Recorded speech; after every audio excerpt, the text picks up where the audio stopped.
Hey, welcome back to the 14th Amendment, Civil Rights Act of 1866, what Dr. King called the promissory note.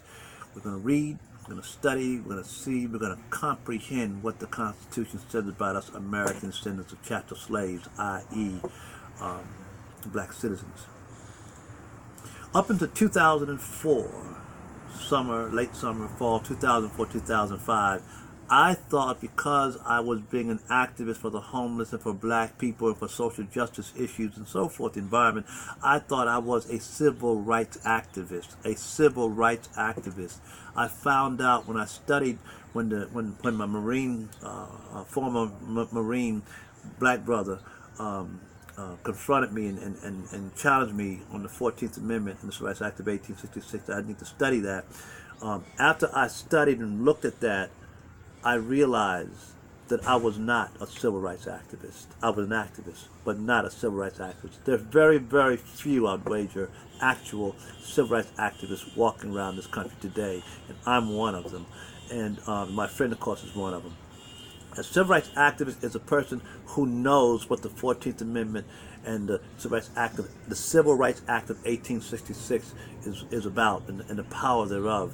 You see, the Civil Rights Act of 1866 was the first such legally binding law ever in the history of the United States at that time. Most people think of, when you think of civil rights, you think of the 1964 Civil Rights Act, that one, where, among many other things, we were allowed to integrate with white folks and all that kind of stuff, okay? And they got rid of Jim Crow and all that. Well, that is predicated on in all other civil rights acts in 1957 and so forth, on the granddaddy, the godfather, the progenitor of them all, the Civil Rights Act of 1866. When you know that and you are practicing that, then you are a civil rights activist. So I call myself a civil rights homelessness resolution activist. I know it's a long title, but I want you to get the picture of who I am and what I am. And if you want to be a homeless activist, fine, or activist for women, children, that's great, it's wonderful. But that does not necessarily make you a civil rights activist. Now, but when you become a civil rights activist and you go after, let's say, protection for black senior citizens, when you want to protect or help youth incarcerated, black youth, or if you want to help or say something that's going on in the judicial system, as a civil rights activist, you go with the 14th Amendment and the Civil Rights Act of 1866, the promissory note. Why? Because that's your currency.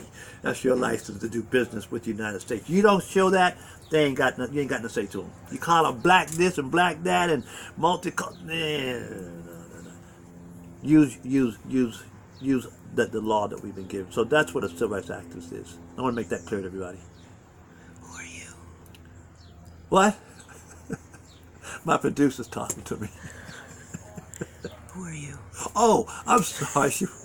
Who am I? I'm Ted Hayes.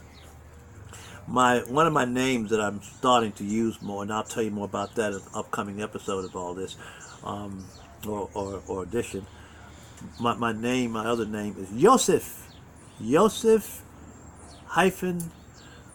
Ebed Melech. 3 Hebrew names. Yosef means Joseph, and you do your research on Joseph, you understand what I'm talking about, especially related to Africa.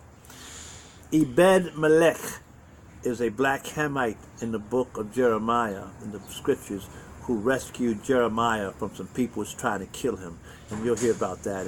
And there's a relationship that I have with the Jewish communities in this country and around the world. So I'm sending them a message too about Ebed Melech Yosef. Ted Hayes.